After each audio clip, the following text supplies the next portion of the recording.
Hey guys, welcome back to the channel education and सरकारी documents. Education and सरकारी documents पर आप सभी लोगों का एक बार फिर से स्वागत है।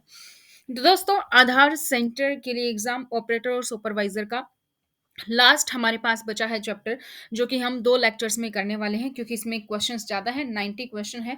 तो 45 आज की इस वीडियो में करेंगे, 45 नेक्स्ट वीडियो में हम करने वाले हैं। इस चैप्टर से आपको 20 क्वेश्चंस आपके एग्जाम में देखने को मिलने वाले हैं। तो वीडियो को ध्यान तक जरूर देखें और अंत तक जरूर देखें, और साथ ही अगर आप ये पीडीएफ डाउनलोड करना चाहते हैं जिसमें कि टोटल जो क्वेश्चंस हैं वो 510 हैं, इसमें से आपको 110 क्वेश्चन एज इट इज आपके आधार सेंटर एग्जाम के टाइम आपको देखने को मिलने वाले हैं। तो अगर अभी तक भी आप लोगों ने चैनल को सब्सक्राइब नहीं किया तो चैनल को सब्सक्राइब कर लीजिए, और पीडीएफ को आप नीचे दिए गए डिस्क्रिप्शन लिंक से डाउनलोड कर सकते हैं। यहाँ पर आपके लिए सिलेबस क्या है, पैटर्न क्या है, किस क्वेश्चन से किस चैप्टर से कितने क्वेश्चंस आएंगे, इस पर भी मैंने अपलोड कर दी है पूरी पीडीएफ। आप वहां से इसको चेकआउट कर सकते हैं। तो चलिए शुरू करते हैं आज की वीडियो को। Chapter 9, improve customer satisfaction, avoid fraud. तो यहाँ पर फ्रॉड के बारे में जानेंगे, कस्टमर सेटिस्फेक्शन के बारे में जानेंगे।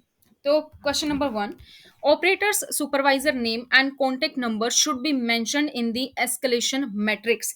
जो ऑपरेटर या सुपरवाइजर का नाम है, कॉन्टेक्ट नंबर है, वो मेंशन होना चाहिए एस्केलेशन मैट्रिक्स में, बिल्कुल होना चाहिए। ये हमने चैप्टर फर्स्ट या सेकंड में ही पढ़ लिया था कि जो भी इंफॉर्मेशन है वो क्लियरली विजिबल होनी चाहिए साइट पर रेजिडेंट के लिए, और जो भी कंसर्न पर्सन होता है उसका नाम, कॉन्टैक्ट नंबर अवेलेबल होना चाहिए। तो आंसर ए आपका यहाँ पर करेक्ट है। Question number 2, do not mention the registrar name and grievance cell contact number in the escalation matrix. क्या रजिस्ट्रार और ग्रेवियंस सेल का नंबर मेंशन नहीं होना चाहिए? तो ये ट्रू है, उनका नहीं मेंशन होना चाहिए। ऑपरेटर सुपरवाइजर का मेंशन हो, उनकी ईमेल आईडी हो सकती है। ठीक है। Question number third, enrollment agency name and code number should be mentioned in the escalation matrix. Enrollment agency का नाम और कोड नंबर जो है escalation matrix में मेंशन होना चाहिए। ट्रू है, बिल्कुल ट्रू है, नाम और कोड नंबर मेंशन होना चाहिए। फोर्थ है, given here are some items which of these details will go in the escalation matrix. यहाँ पर नीचे कुछ ऑप्शंस दिए गए हैं, तो इनमें से कौन सा ऑप्शन जो है एस्केलेशन मैट्रिक्स में जाएगा? इसमें से सेंटर एड्रेस होना चाहिए और एम्प्लॉयमेंट एजेंसी का नेम और कोड ये होना चाहिए। तो डी ऑप्शन आपका यहाँ पर करेक्ट दिया हुआ है। Next question number 5, given here are the some items. कुछ आइटम्स आपको दिए गए हैं यहाँ पर, आपको क्या पता करना है कि विच of these details will go in escalation matrix. Same he question है एक तरीके से कि एस्केलेशन मैट्रिक्स में क्या क्या जाएगा। तो यहाँ पर फर्स्ट, थर्ड और फोर्थ ऑप्शन, सी ऑप्शन आपका यहाँ पे करेक्ट दिया गया, फर्स्ट, थर्ड एंड फोर्थ। तो सेंटर एड्रेस होना चाहिए, ऑब्जर्वर नेम, कॉन्टैक्ट नंबर होना चाहिए, रजिस्ट्रार का नेम एंड कॉन्टैक्ट नंबर होना चाहिए। ये कुछ आइटम्स हैं जो एस्केलेशन मैट्रिक्स में होनी चाहिए। और ऊपर वाले में भी था, वहां पे भी ये नेम एंड कोड था, डी ऑप्शन था। तो यहाँ पे भी है ना आपका डी ऑप्शन होना चाहिए एक तरीके से, ऑल ऑफ द अबव। तो ऐसा कोई ऑप्शन नहीं दे रखा है जहां पर सेकंड भी हो और बाकी सब भी हो, तो ये वाला ऑप्शन इन ऑप्शंस में से बेटर है। तो बेसिकली यहाँ पे फर्स्ट के बाद सेकंड भी आना चाहिए, चारों ही होने चाहिए, तो सी ऑप्शन आपका होगा। ये आप थोड़ा सा करेक्ट कर लेना। Question number 6, given here are some items. कुछ आइटम्स यहाँ पर दिए गए हैं, तो आपको बताना है कि कौन से एस्केलेशन मैट्रिक्स में होंगे। तो यहाँ ऑप्शन दिया गया है बी, यानी कि first, second and fourth. First, second and fourth कौन सा है? सेंटर एड्रेस होना चाहिए, ऑपरेटर नेम और कॉन्टैक्ट नंबर होना चाहिए, ऑब्जर्वर की जरूरत नहीं, और रजिस्ट्रार नोडल ऑफिसर का नेम और कॉन्टैक्ट नंबर होना चाहिए।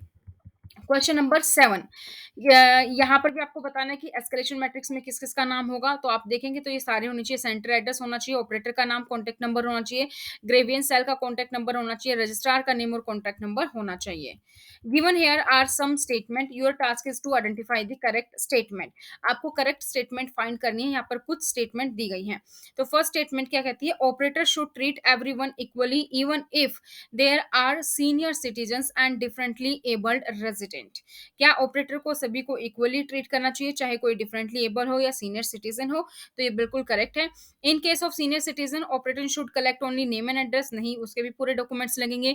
इन case of biometric devices unable to detect biometric of senior citizen, operator should collect address proof, नहीं, बायोमेट्रिक फिर भी चाहिए, वो करना ही पड़ेगा, किसी न किसी तरह से एक्सेप्शन करेगा कुछ करके, फोटो खिंचवा के हाथ की सीधा, तो वो होना चाहिए। Operator has to capture exception photograph clearly depicting the exception. Operator को क्या करना चाहिए कि जो पिक्चर है वो क्लियरली करनी चाहिए, क्लियरली खींचनी चाहिए, depicting the exception, exception photo को कैप्चर करना चाहिए। लेकिन अगर नॉर्मल फोटो ही सही आ जाती है तो एक्सेप्शन की जरूरत नहीं पड़ेगी। तो ऑप्शन 1 आपका यहाँ पे करेक्ट है, तो डी ऑप्शन आपका यहाँ पे करेक्ट है। Next question number 9, given here are some statement, your task is to identify the correct statement. यहाँ से भी आपको करेक्ट फाइंड करनी है। तो करेक्ट यहाँ पे दी हुई है फर्स्ट और second. In case of biometric is unable to detect biometric of senior citizen, operator should try to force capture option. हाँ, अगर बायोमेट्रिक नहीं हो पाता है तो क्या करेंगे, कैप्चर का ऑप्शन जो है वो ट्राई कर लेंगे। सेकंड है, in case senior citizen operator should give them priority treatment. हाँ, प्रायोरिटी ट्रीटमेंट दे सकते हो आप सीनियर सिटीजन को, तो सेकंड ऑप्शन आपका यहाँ पर भी करेक्ट है, तो ए ऑप्शन आपका यहाँ पे करेक्ट हो जाएगा। नेक्स्ट क्वेश्चन है, what is the purpose of Aadhaar retrieval process. Aadhaar retrieval process का पर्पस क्या है। तो all of the given options दिए हुए हैं। Resident may be in hurry to link और सीड देयर आधार, हरी हो सकते हैं लिंक आधार करवाने के लिए। Letter does not reach the destination even after 90। हाँ, तो मैक्सिमम जो टाइम है आधार लेटर पहुंचने का वो 90 डेज है। अगर 90 डेज तक नहीं पहुंचा है तो फिर आप कोई एक्शन ले सकते हैं। और रेजिडेंट लॉस देयर एआईडी और यूआईडी, तो भी आप जो है आधार रिट्रीवल प्रोसेस के लिए आ सकते हैं। आपको जो स्लिप मिली थी आपने वही गुम कर दी हो। Question number 11, how many days does it take to generate Aadhaar. Aadhaar generate में कितना टाइम लगता है, अभी ऊपर डिस्कस किया 90 डेज लगते हैं डे ऑफ एनरोलमेंट से, ये मैक्सिमम टाइम है। Question number 12, delivery of Aadhaar takes up to 90 days, बिल्कुल ट्रू है, ए ऑप्शन करेक्ट है यहाँ पर। Question number 13, what is the mode of delivery of Aadhaar. Aadhaar को किस तरीके से पहुंचाया जाता है, तो बोथ 2 एंड 3 दिया गया है। यानी कि आप आधार को वेब पोर्टल से रजिस्टर मोबाइल नंबर से डाउनलोड भी कर सकते हो और इंडियन पोस्टल सर्विस के द्वारा भी आपके द्वारा बाय पोस्ट भी पहुंचाया जाता है। Question number 14. To which of the following numbers can resident call to know the status of आधार। अगर आप आधार का स्टेटस जानना चाहते हो तो आपको किस नंबर पर कॉल करना है, 1947 51969 55563 या फिर 1952। तो ऑप्शन सी है 51969 पर आपको कॉल करना है अगर आप स्टेटस जानना चाहते हो। जबकि अगर आपको कोई भी प्रॉब्लम है, हेल्पलाइन नंबर जो है वो आपका है 1947 आधार से रिलेटेड का। तो कंफ्यूज मत होना दोनों ऑप्शन में। Next question number 15. A resident lost his Aadhaar letter and enrollment ID. EID is available. What is the process of requesting for Aadhaar status through SMS? एक resident है, उसने अपना आधार लेटर जो एनरोलमेंट आईडी है वो उसकी गुम हो गई है। ठीक है, ईआईडी आधार, ईआईडी अवेलेबल है। What is the process of requesting Aadhaar status. Aadhaar status कैसे जान सकता है, तो उसके लिए जानने के लिए डी ऑप्शन दिया गया यहाँ पे, यानी कि 1 और 2 एसएमएस कर सकता है। यूआईडी स्टेटस आपकी 14 डिजिट की ईआईडी या फिर 20 डिजिट की ईआईडी को दोनों में से किसी को भी 51969 पर आप भेज सकते हैं। यूआईडी स्पेस स्टेटस स्पेस वो आईडी लिख के। Question number 16, a resident can SMS to 51969 to know the status of his Aadhaar, बिल्कुल सही है। तो स्टेटस जानने के लिए जो है वो है 51969 और अगर कोई हेल्पलाइन चाहिए, हेल्प चाहिए, तो वो है 1947। Renu has applied for Aadhaar. She gave her demographics and biometric details in an enrollment center. How many does it take to process the details and send Aadhaar to Renu? वही same ही question है, घुमा फिरा के पूछा गया कि रेनू ने आधार के लिए अप्लाई किया, उसने अपने डेमोग्राफिक और बायोमेट्रिक डिटेल्स दे दी हैं एनरोलमेंट सेंटर में, तो कितने दिन में उस तक पहुंच जाएगा आधार कार्ड प्रोसेस होके, तो मैक्सिमम टाइम कितना है, up to 90 days, D option. Next question, Radha is a student of class 10th. She wants to avail the benefit of government scholarship program. She is in a hurry to link her Aadhaar with the scheme so that she can continue her study. What needs to be done in such cases? Radha एक student है 10th class की, उसकी scholarship आनी है, तो वो क्या करना चाहती है, आधार को लिंक करना चाहती है अपनी स्कीम के लिए ताकि वो अपनी स्टडीज को कंटिन्यू कर सके। तो इस केस में क्या किया जाना चाहिए, use the UID to retrieval process to get the status. हर आधार, आधार का स्टेटस जानने के लिए क्या करोगे आप, यूआईडी रिट्रीवल प्रोसेस जान सकती है और आधार अपना चेक कर सकती है कि बना कि नहीं बना। Question number 19, sorry, question number 19, a resident lost his Aadhaar card but know his Aadhaar number. एक रेजिडेंट है, उसने अपना आधार कार्ड को गुम कर दिया है लेकिन वो अपना आधार नंबर जानता है, तो वो अपना रिसीव करना चाहता है ई आधार अपनी पर्सनल ईमेल आईडी पर। तो उस सिचुएशन में उसको क्या करना चाहिए, 1 एंड 2 ऑप्शन दिया गया है। या तो आप एनरोलमेंट सेंटर जाओ, वहां से रिक्वेस्ट करो, वो डाउनलोड करके मेल कर देंगे, या फिर आप यूआईडीआई की वेबसाइट से भी डायरेक्टली डाउनलोड कर सकते हैं ई आधार को। Question number 20, a resident lost both, EID भी गुम हो गई, अब यूआईडी भी गुम हो गई, तो इस केस में क्या करना पड़ेगा, website does he need to visit to retrieve his Aadhaar, की वेबसाइट से हो जाएगा। कौन सी वेबसाइट पे जाना पड़ेगा उसको, resident.uid DAI.net.in find UID EID। तो आपको नहीं अगर पता चले कि कौन सी वेबसाइट पर जाना, सबसे पहले तो आपको ये याद रखनी है UIDI.net.in या गवर्नमेंट.in। यहाँ पे आप देखोगे तो फाइंड फाइंड हम कर रहे हैं UID EID, तो फाइंड वाले कॉलम पे जाएंगे। यहाँ से आप देखोगे गेट आधार नंबर, तो यहाँ से आधार नंबर ढूंढने के लिए जाएंगे। तो इस तरीके से आपको गेस करना है कि कौन सी सही है। 21. Which of the following information should you enter to download Aadhaar from the eaadhar.uidi.gov.in as PDF portal? कौन सी इंफॉर्मेशन जो है वो फिल करनी चाहिए आधार कार्ड को डाउनलोड करने के लिए? ई आधार कार्ड से PDF फॉर्मेट में अगर आपको करनी है तो ऑल ऑफ दी अबव है। EID नंबर भी चाहिए, आपका नाम भी चाहिए, और OTP जो आपके मोबाइल नंबर आप रहा है वो भी आपको चाहिए डाउनलोड करने के लिए। Next question. Which of the following number can a resident call to for any issue related to Aadhaar? मैंने ऊपर भी बताया था कि आधार कार्ड से रिलेटेड कोई भी इशू हो तो उसके लिए कॉल किस पे करनी है? 1947 पर। तो बी ऑप्शन आपका यहाँ पर करेक्ट रहेगा। Kirthana has enrolled herself for Aadhaar. Which of the following website can she visit to know the status? अब किरथाना है, उसने की आधार के लिए एनरोल किया है, तो वो कौन सी वेबसाइट पर जाएगी तो वो स्टेटस जान पाएगी उसको? या तो आधार स्टेटस .com, या फिर UIDI.gov.in, या फिर e Aadhaar dot U I D UDI UIDI.gov.in। तो ये ए ऑप्शन भी सही है और बी ऑप्शन भी सही है, दोनों में से किसी पर भी डाउनलोड हो जाएगा। Question number 24. A resident lost his Aadhaar card. He only has EID available with him. Identify the correct order of steps to be followed to get e-Aadhaar. एक रेजिडेंट है, उसका आधार कार्ड गुम हो गया है, अब उसके पास क्या है? सिर्फ और सिर्फ EID अवेलेबल है। तो आपको आइडेंटिफाई करना है कि कैसे वो अपने ई आधार को डाउनलोड कर सकता है। तो ए ऑप्शन दिया गया है सारे के सारे, यानी कि सिंक्रोनाइज है। पहले वेबसाइट पर जाएगा, वहां पे EID डालेंगे, मोबाइल नंबर डालेंगे और अपना ई आधार को डाउनलोड कर लेंगे। तो ए ऑप्शन आपका यहाँ पर करेक्ट है। Question number 25. A resident lost his Aadhaar card but know his UID or Aadhaar number. Identify the correct order of the steps to be followed to get e-आधार in this case. अगर कोई बंदा है, उसका आधार card lost हो गया लेकिन उसको अपना आधार नंबर पता है या यूआईडी पता है, तो कौन से स्टेप से वो अपने ई आधार को डाउनलोड कर सकता है? वो उसको वेबसाइट पर विजिट करना है, आधार नंबर डालना है, मोबाइल नंबर डालना है और ई आधार पर डाउनलोड पर क्लिक कर देना है। तो यानी कि ए ऑप्शन आपका यहाँ पर करेक्ट है। Next question number 26. Which of the following is required to an Aadhaar number holder to get Aadhaar on his or her registered mobile by visiting the website concerned? इनमें से आपको बताना है कि कौन सा ऑप्शन ऐसा है जिसमें कि आधार नंबर होल्डर को आधार चाहिए ऑन हिज और हर रजिस्टर्ड मोबाइल नंबर पर वेबसाइट से विजिट करने के बाद उसको मिल जाएगा। कैसे मिलेगा? First, second and third EID number डालना पड़ेगा, रजिस्टर्ड मोबाइल नंबर और OTP, तो उसको मिल जाएगा। तो थर्ड, फर्स्ट, सेकंड और थर्ड आपका डी ऑप्शन यहाँ पर करेक्ट है। 27. Why does an operator needs to know the UID या EID for retrieval process? एक ऑपरेटर को UID या फिर EID क्यों जरूरत होती है? क्योंकि आधार नंबर अगर जनरेट नहीं हुआ है और उसने वो लॉस कर दिया तो यहाँ से रिट्रीव हो जाता है, इसीलिए जनरेट होती है। तो to generate Aadhaar number, option C is correct. 28. Retrieval may be required when the letter does not reach the destination even after 90 days. अगर 90 days में भी आधार नहीं पहुंचा तो रिट्रीवल रिक्वायर्ड है? हाँ, हो सकता है। अदरवाइज आप उसको वेबसाइट से तो डाउनलोड कर ही सकते हो, लेकिन रिट्रीवल भी रिक्वायर्ड है, तो ऑप्शन ए है। 29. Retrieval may be required when the Aadhaar number holder may have lost his or her enrollment ID or unique ID. Retrieval required होगा जब आधार नंबर होल्डर जो है उसने लॉस्ट कर दिया हो अपने एनरोलमेंट नंबर और यूनिक आईडी को। बिल्कुल करेक्ट है, रिक्वायरमेंट होगी, तो ए ऑप्शन आपका यहाँ पे करेक्ट है। Question number 30. An Aadhaar number holder can also get e-Aadhaar printed from a permanent enrollment center. क्या एक आधार नंबर होल्डर को आधार नंबर प्रिंटेड करवा लेना चाहिए एक परमानेंट एनरोलमेंट सेंटर से? यस, आप प्रिंट करवा सकते हो, option A is correct.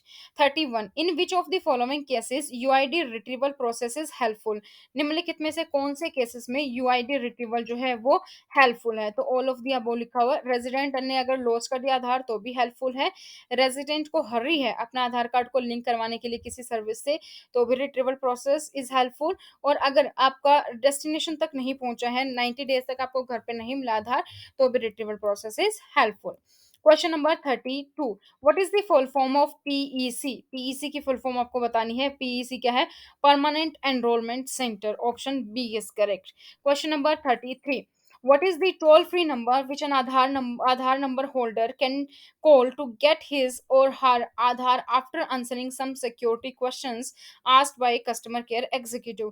Toll free number आपको बताना है जो आधार कार्ड होल्डर है वो कॉल कर सकता है, जिसपे कुछ सिक्योरिटी क्वेश्चंस पूछे जाएंगे कस्टमर केयर एग्जीक्यूटिव द्वारा, लेकिन सॉल्यूशन हो जाएगा। तो टोल फ्री नंबर क्या है? 1947 is the right answer, option A.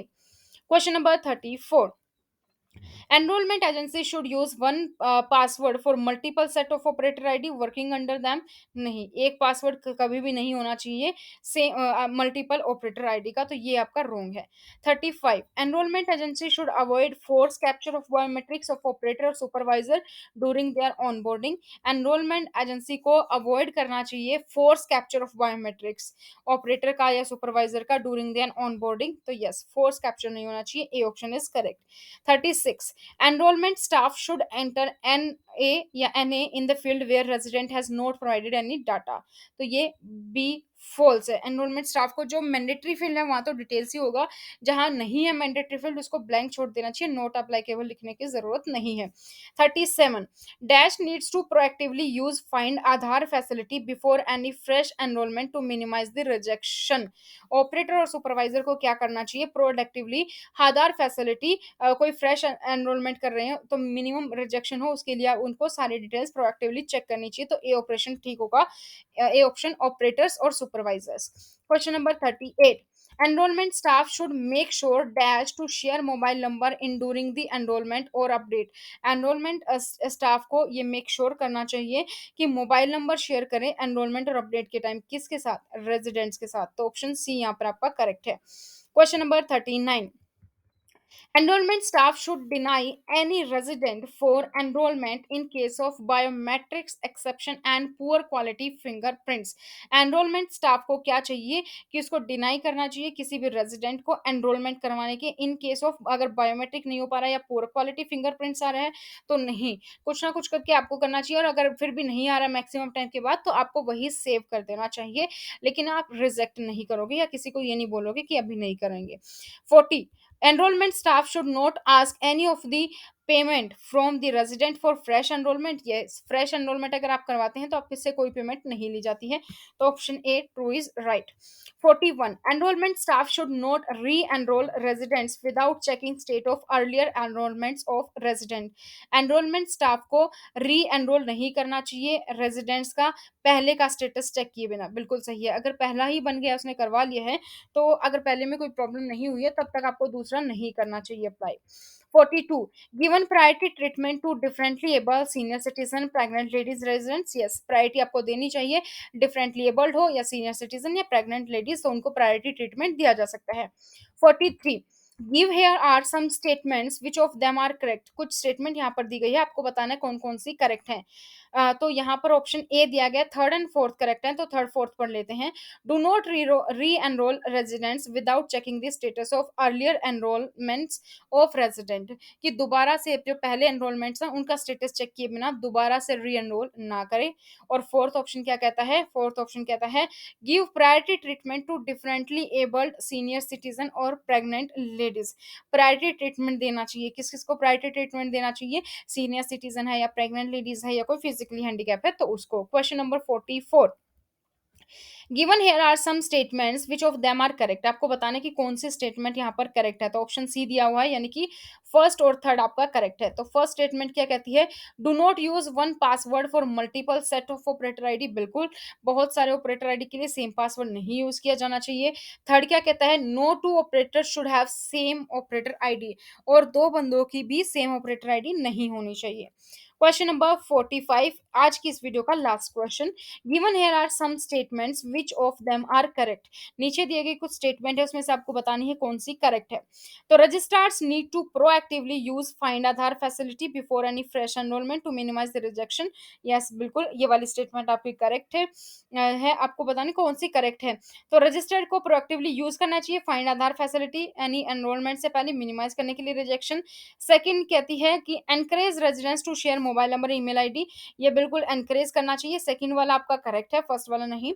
क्योंकि मोबाइल नंबर और ईमेल आईडी पहले में ही अगर अपडेट हो जाएगा तो अच्छी बात है, वरना बाद में करवाना पड़ेगा। एनकरेज करना चाहिए कि पहली बार में ही करवा लें। थर्ड है, inform resident to download e Aadhaar after receiving Aadhaar generation SMS from UIDAI. Resident को बोलना चाहिए कि जैसे ही आपको एसएमएस आए आप ई आधार को भी डाउनलोड कर सकते हैं, बिल्कुल करेक्ट है। Do not ask for any payment from the resident for enrolment, और एनरोलमेंट के लिए कोई भी पेमेंट नहीं लगती है फ्रेश एनरोलमेंट के लिए, तो आपका बी ऑप्शन करेक्ट है। इसी के साथ आज के इस वीडियो के 45 क्वेश्चन हमारे कंप्लीट होते हैं। तो लास्ट के 45 क्वेश्चंस बच गए हैं, वो लास्ट वीडियो हो गई क्वेश्चंस पे इंग्लिश मीडियम के लिए, मैंने कंप्लीट करवा दिया है यहाँ पर। हालांकि मैंने हिंदी में भी कोशिश की है ताकि आपको इजीली समझ आ जाए। तो अगर आप इस पीडीएफ को डाउनलोड करना चाहते हैं तो नीचे दिए गए डिस्क्रिप्शन में लिंक है, वहां से आप इसको डाउनलोड कर सकते हैं। साथ ही हिंदी हिंदी की पीडीएफ भी लगभग तैयार है, आप उसको भी नीचे जाकर चेक कर सकते हैं, डाउनलोड कर सकते हैं। आज की इस वीडियो में दोस्तों इतना ही, फिर मिलेंगे नई जानकारी के साथ। चैनल को अगर अभी तक भी सब्सक्राइब नहीं किया तो सब्सक्राइब कीजिए, साथ ही बेल आइकन को प्रेस कर लें ताकि जैसे ही वीडियो अपलोड होती है उसकी नोटिफिकेशन आप लोगों को मिल जाए। तो thank you so much, bye bye, take care.